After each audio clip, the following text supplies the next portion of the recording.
mais c'est ce qu'on a dit. Parce que na brasa va déclarer que dans Dieu m'a bien mis ça vient Dieu m'a bien sur roga. Ah il est carrément organe. Et vous avez faire ça déclarer abîmer les balles. C'est la honte. Je sais que c'est musique qui commence sur na ba niveau là. Tiens quand on dit que DJ Félix va parce que le DJ Félix va jouer na passeport moko. Donc tout le monde va DJ Félix va enlever les deux. Ya non. Puis Pomba Nias Moni trophée on est qui a Bravo X. Ça fait depuis 2011 si je ne me trompe pas toujours à Kayango et on va maquiller les coffrets on a biso Kabongo bazo bengalelo Modric pakistanais et puis on a déclaré que le pénami n'a pas fait ça à droit nangai il faut appeler ça à droit parce qu'à l'époque là chômage là qui n'en a pas il y a pakistanais na RDG to beba na ma bepo na Congo parce que na bisa ba moté ba Pakistan boya na Congo boza na Pakistan mako perdu. Nous allons poursuivre dans cette émission le temps pour nous de trouver une place derrière ici. Si Énergie peut nous aider à découvrir notre salon, nous allons comme cela vous présenter, voilà, c'est pas notre surprise, mais c'est parmi nos surprises. Il s'agit de Gilit que nous allons recevoir tantôt là. Bonjour. Oui, bonjour. Non, ça le micro de ça là. Oui, j'espère. Ah voilà, non, on est dans le bon. Oui. Alors, Gilit, tu vas bien? Le temps pour moi de prendre place. Ok. Voilà. Nani santé. Oui, santé. Ok. Alors, déplique Pomba Nuance. Il s'agit de lui. Donc, la souka na yamba déplique. Na bakota bamboka wana. Si. Aibisa ngai qui gelo kanza do seka. Franchement, na habité quoi. Ils ont côté mboka wana. Na mboka wana. Kasi. Mboka ba oui. Na mboka ba oui. Ah non, c'est pas possible. Ça l'image passée. Les amis Blaise créateur aïe d'abord amnaï. Si vous voulez Gilit est d'abord amnaï sous ce bambou oui. Voilà oui donc qu'est-ce son âme repose en paix. Voilà. Alors depuis que dit que lobby atiki nae makambouana au souligner le trophée on a mis le qu'il avait un problème finalement yo oyemba. Tout comme yo. Ouais, déjà ça va évoluer très bien. D'abord, on a passé bon dimanche dans mon patron de plique Pomba Nias, saucisse fraîche, les derrière lèvres, rose, palais, à la raga, pembe, le quoi, et après ça, igbi na filé. Et parce que une balle à ce bague dans ma single, pembe, parce que mon pas là, leader à la couleur à vert, donc on a missile que ça manger, donc faut la délai, bébé, mon maman, coloma, jam, propre, et alors, yoka propre. Ce sera soin à soin. Donc, après, c'est bon dimanche, c'est Kazolandanga. Ouais, en tout cas, depuis que Pomba Nias, mon trophée, on est qui a Bravo X. Ça fait depuis 2011, si je ne me trompe pas, toujours à Kayango. Et on a lu carrément ma kélé, les coffrets, on a biso Kabongo, bazo bengalelo, Modric, pakistanais. Et puis on a déclaré que le pénami n'a pas parce qu'il faut pas payer ça à droit nangai. Il faut pas payer ça à droit nangai parce qu'à l'époque là, chômage là qui n'en est pas, il y a pakistanais. Na RTG to beba na ma bepo na Congo parce que na bisa ba moté ba Pakistan boya na Congo boza na Pakistan mako perdu na RDC donc yango moni lelo ya zongeli sou Congo na patron na ya hypocrite ça to la senga na bango l'homme de tourisme donc boya vraiment ceux qui besoin qui chasse ça parce que tu as bien un problème moko na bango parce que puis ko bando ya TV to moté président igatou na ma glisse di nous mona na té tout à l'heure on a problème ba parler donc on a ya fa ba ko le pang ba benga na biso na bandaku donc la mission pour l'instant on a parlé donc on a aussi na bato invité mamawa pour ka ba wili mo cheni puis nga poto kabola na sengi héritier watana be goka toto ya tembe l'homme a mis à jimi des mots aider à faire kolanda no ko ma tomanete nga na roya na kota président xb na filé parce que na ka dia na parler na ozata moi 5 7 moi 7 na bakisa mais mingi tara ye leader donc ba vol déjà séjour ici la guide ta na kozonga na kolanda ce que info na binizali donc info na biso ndingo bandaki na nga na makambo na biso ya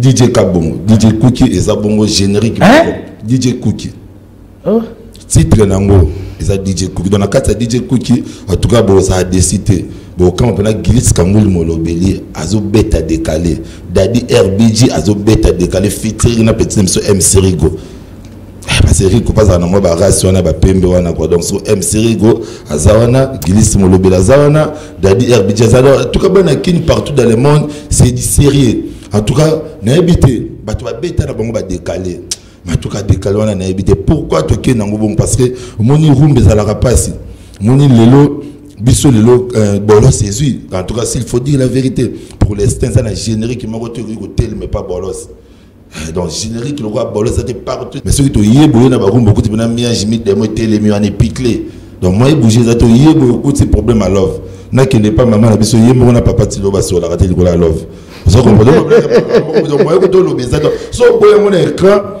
ba tunanda ba ko no me giliso ndemu sinon c'est moko et ça veut dire la réalité problème à love donc problème à love zo soit mututu même au sein d'Anzambe ata pasteur au couteau yo mazotala yo zo c'est maman tala ah yepe kuna mère moi Jacques quoi so qui est pas qui coutu mais tena telo ka le boko parce que les kaka mbam ça comprend donc ba bloka bon to linga o l'équipe na ba ki musique mon musique ça décalité lelo ba décalé c'est ba kana moi mi peut pas décaler c'est si la kanango donc so ka bon a aussi aller le roi papi donc Gilit so yo lingo ça la décalé ça ra pour la sabatuke to lingo to ça la décalé bref ça to lingo ça la décalé pour to la sabatuke ko yemba rumba Gilit banda lelo si lobby na ko yemba ba rumba lo ko ba igbi na filer ba beta raté lo ko ba hérité ba beta to ka ba déplique ba beta raté lo ko ba président na biso Ibraton puis na ba beta raté mais ceux qui baillent dans la classe décalé ngana papi mba funa d'auto ça c'est ndenge moko nadadi RBG dans kabongo d'auto c'est que dans moment bako pumba dans le grave. Alors preuve à l'appui to zo la yango la to ba zela yango tout ba lingi parce que combat mutu na to tiena kasité o pas lingi ba dédié yango comme yaye et puis aye a solo li na ka rapesi ma passer toi dans ba studio donc déjà presque lundi to aussi ça bah séance il y a nouvelle énergie ça bon album il y a ba musicien donc il y a mouvement mo orchestre on va pas église mo lobeli titre nanga fa ki bima normalement na premier album ni tout au bimisa stabilité et soit qui moi arrêté pas trop au bimisa mon album il y a ba musicien nouvelle énergie la nouvelle énergie tout comme tout ça na pour ça ba yemba on est-ce que ça mambulanga donc c'est comme ça mamba kondiste parce que mamba kunga musicien ce quoi zo yemba penande parce que na brasa ba déclarer que donc Dieu m'a donné message sur vient me vient sur roga ayi kaka boy organe yo ka ba falati ba déclarer abimeli banda mais non c'est la honte parce que c'est la musique à Congo soni na ba niveau na tiaka ba tilonde ba DJ Vix ba beta parce que na DJ Vix bo voyager na passeport moko donc tu vas me mettre ba DJ ko beta ba enlever les kido ya no o tira play back ba tilo instrument DJ Vix maestro rosa la nyatelo wana to DJ le coq a nyatelo un manager Jires Saza on est manager Alvino ba telo kaka sona sima na zo ma victime bamba tes victimes tes musique za l'église ngani avant de la latine pastorale te pona yana lobote au monde to linga la mingi te parce que ya ki te na TV na mona ki eza na bato ba beti na ba beti musique ya ka bonga kenda ki kuna na boisa na biso na festival Vero Gaga PC la micro bonne biso organe moko do na habité libanda wana ben fort en tout cas il va ça comme ben fort les tarigate yo so comprendre que vient na biso fali pour pas décaper la merveille je le salarié puis na TV ndimine rumba ya igbi na filé abibina no en tout cas to landa ya biso tout donc petit na ngana pena zo le succès bani tout ça il pour la nuit était parce que il y a goyé les gars c'est bidon le logo no bidon mon deni bouger le qui tout non c'est la honte. Voilà, alors, Gilit, on va se dire au revoir. Répétition, ils ont toujours n'a pas eu les riz. Ils ont programme dans nos années. Répétition, tu changes déjà tout ça n'a pas eu les riz. Tout ça bon on a centre ville, précisément diagonale il y a balcon dans qui tambo magasin. Ah, diantotila. On a espace diantotila donc là tout balingi bazo depuis que pomba nias à live à tout kabale kawana ba kozala jamais décibo ya kozaba estre ndambu ya album na biso pitozo continuer ba studio kaka ndé to bisaki donc tout balingi ba dédicacer ba yemba makambo tout ça vous contacter biso na plus 243 89 83 36 287 89 83 36 287 Bogozala jamais décidé avant la banane européenne ça va dédicace en tout cas émission locale ya yoboye ça vraiment passe la porte-parole baleka mais aujourd'hui merci na président Igbina Filé en tout cas aux espace na mabinanga te Gilit en tout cas ça comme ça là qui to koza collègue Marco Mopandisa puis merci na président Ig pour accompagner que Marco fa comme véhicule ba PC Nzembo. Parce que nous avons des paroles des camarades. C'est trois. Francis Dibaya, garçon plaisir, n'a pas de oh, tout est égal, rando. Donc, tu es un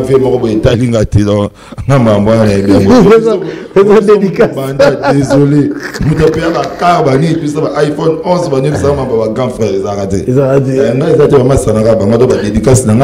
y a le véritable code Yamboka. Il changera de drapeau, mais il changera de code. Il PC Bambote, mon vieux Bruno Lubika. À partir des États-Unis, vieux Koutané, les États-Unis, il y a des Sarayonga. Oh, il y a des Bruno Zopesa, Pétiole, qui testé, Bruno Lubika, Koutané, tourisme, les États-Unis, PC, il y a Bambote. Et puis, dans Levin Paye, les 28 mai, il y a Bandal. Congo Mobimba, ils ont sorti officiel, il y a ACP. ACP sa partie chère, il y a Jansining Bakangobila, donc il y a Bandal derrière les villes paille, donc il faut soutenir les villes paille parce que les lots Makambosandi dans la jeunesse, pardon, pour soutenir les villes paille. Et puis Hervé Lukosa, un grand Canadien, il a besoin de Satan Kapen, madame a comme un service, Santa Kapen, moi si il y a PMB, range, quel range, on a des nouveaux Velar, on a PC Santa Kapen, beauté, Joël Mouya, Mouto à Sobaginzembunanga. Donc, Massalama Somaginzembo, Joël Mouya, mais Mouto pas Lingiba, Nezala Kaka, Bika, photo comme ça, ISC pour tout le Cameroun, ma tolo tout diminué, donc Joël Mouya, na PC Bambote, Edison Samba à Londres, marché Likemba Scarface, et puis na Onya Rosa, Mama Rosa, na PC Bambote, donc, na place Azo, Landanga Batutu, Balingaka Gilis Kangol Molobe, la Trois Bozala, jamais, décide, on a PC Binotou, merci beaucoup. Merci. Kiani, merci beaucoup. Merci. Voilà, c'était donc là la voix de Déplique Pombanions à travers Gilit. Gilit a le bima comme naï. Ngai Angani. Il y a battu terrain, mais ça, il n'y a pas de problème dans la vie. Voilà, cela veut dire que Binafilé, c'est notre surprise. Il est déjà derrière la baie vitrée. Tokotonga, mais Alingi Sugotonga te. Tokoloba Nini. C'est à suivre. C'est-à-dire qu'il faut bouger tes vanda. Parce que nous avons bimisé bilo wakati. Nous avons bimisé bilo wakati. Donc, nous avons solo. Nous avons un problème. Nous avons un problème. Nous avons la réponse tout à l'heure. Bolos, c'est pour le plaisir de tout Joe Star Family. Le coordonnateur Guy Sunda. Le jeune capable Ben Bakou. Le responsable Jason Nembo.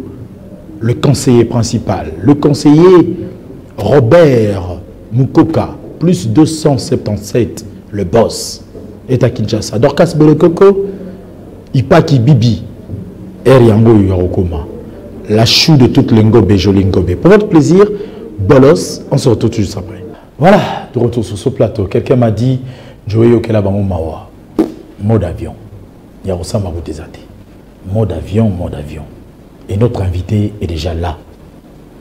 Pour annoncer le couleur de notre invité, je vais vous prier de prendre 40 secondes d'écoute de cette mélodie que l'on va vous proposer. Dans ces 40 secondes, nous allons recevoir notre invité. Et cette partie de l'émission est dédiée au cabinet très puissant. Le cabinet Pouloussi, Maître Hugues Eka Pouloussi. Pour ton cabinet, toute l'entièreté de cette émission. En cette année nouvelle 2022, mesdames et messieurs, nous vous présentons notre nouveau partenaire que nous appelons le groupe Moriloubi. Le groupe Moriloubi est spécialisé dans le multiservice, entre autres les formations, le cleaning, le brandage de véhicules comme vous êtes en train de le voir ici, dans les ports-exports, le transport, de la vente de véhicules, la location de véhicules, mais n'oubliez pas, pour tout ce qui est de gardiennage et de sécurité, il faut penser comme cela au groupe Moriloubi. Moriloubi vient d'ouvrir de nouveaux bureaux à Bruxelles et en Turquie. Nous ne sommes pas, Moriloubi n'est seulement pas en RDC, n'est seulement pas à Kinshasa, mais Moriloubi a étendu comme cela son champ. Il est présentement en Belgique, aussi en Turquie. C'est un partenaire avec qui nous allons cheminer en cette année nouvelle 2022 et nous comptons que vous tous qui adhérez à notre chaîne puissiez penser comme cela à Moriloubi. Vous êtes à l'étranger, vous venez à Kinshasa, vous avez besoin de location de véhicules, pensez à Moriloubi. Vous avez besoin d'un gardiennage, vous avez besoin de la sécurité de qualité, pensez à Moriloubi. Vous voulez procéder au nettoyage de vos immeubles, de vos maisons, pensez à Mouriloubi. Le fret aérien, le fret maritime en sécurité, pensez donc à Mouriloubi. Meilleurs vœux donc à tous les clients de Mouriloubi et nous ouvrons notre champ à d'autres partenaires pour cette année nouvelle. Nous vous attendons. Une seule adresse, le numéro qui est affiché sur le bas de vos postes téléviseurs. Vous nous appelez et nous allons bien sûr vous associer à cette campagne de publicité et nous allons cheminer ensemble. Choisissez Joe Star Télévision, Joe Star officiel, choisissez Mouriloubi, c'est la solution par excellence.